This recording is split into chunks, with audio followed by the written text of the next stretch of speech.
Now come to the third paragraph, please. That fisherman in the cold sea would not harm whales, and the man gathering salt would look at his hurt hands also. Dear students, in this paragraph, the poet has emphasized the need to rise above the shadow lines and to look at the broader picture. Dear students, here I am talking about the introspection. It's time to analyze that what to do and what not to do. Dear students, in this paragraph, the poet has taken the example of a fisherman. That fisherman in the cold sea.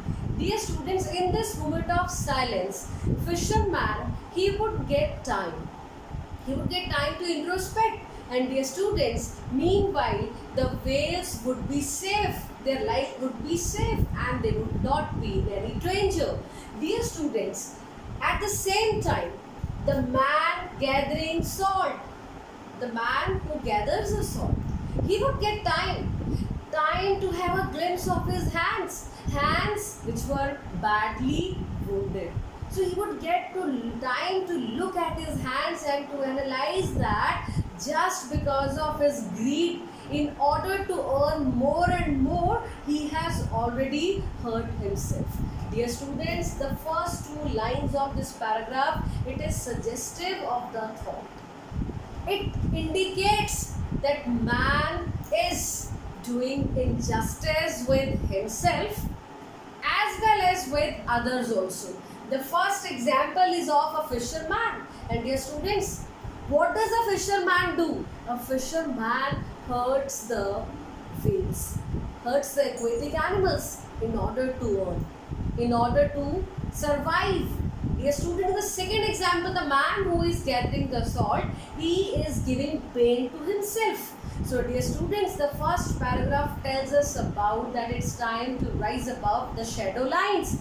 It's time to stop hurting ourselves and as well the animals. It means both humans and the animals, they would get time to recover from their illness, recover from their wounds. Now come to the next paragraph, please. Those who prepare green wars. Dear students, here this word green war is basically used for war against nature. And you know that what do the human beings do? They are continuously exploiting the nature. Sometimes in order to make the buildings, sometimes in order to set up their business. So all of us know this thing very well, that man is mercilessly disturbing the ecological balance. Please try to understand this word war here is used in a broader term. So those who prepare green wars, here we are talking about those who are waging the wars against the greenery, against the nature. War with gas. When I say gas, I am talking about the chemicals. I am talking about the poisonous gases which are toxic in nature and which are very harmful for us. And you know, sometimes it becomes quite difficult for us to breathe also. Try to understand this. Because of our activities, we have already disturbed the ecological balance, right? And our environment is also not so good. Please try to understand. There are wars with fire.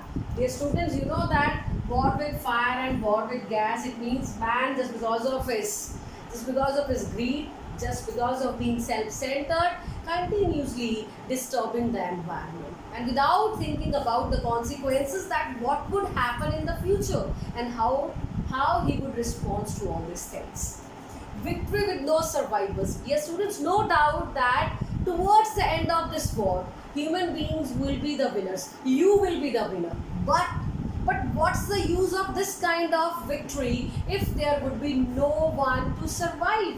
There would be no one to survive. It means you all would be dead.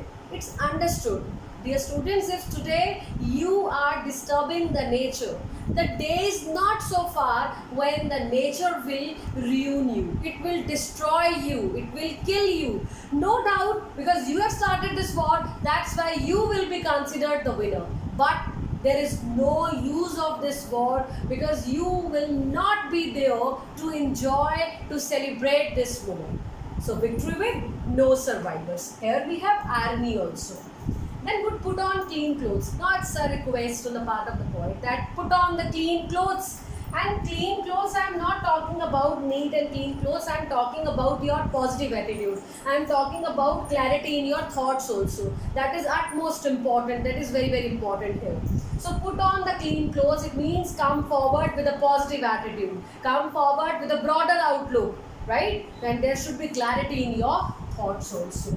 And walk about with your brothers. Brotherhood is used for human beings, that all the human beings on this earth, they all are our brothers. And dear students, when we introspect, we get time for analysis. We get time for analyzing that we have to make our bond stronger, right? Bond of humanity should be stronger with the passage of time. In the shade, doing nothing. And the poet is requesting all of us what to do, not to do anything for a while. Just stop for a while and introspect whatever you are doing. Whatever you do, just think before doing that. That whatever you're going to do, whether it's correct or not. So a distant poet wants you to put on the clean clothes. That means with positive attitude, it's time to come forward. Otherwise, you know that it would be a victory, but there would be no one to enjoy, to celebrate this moment.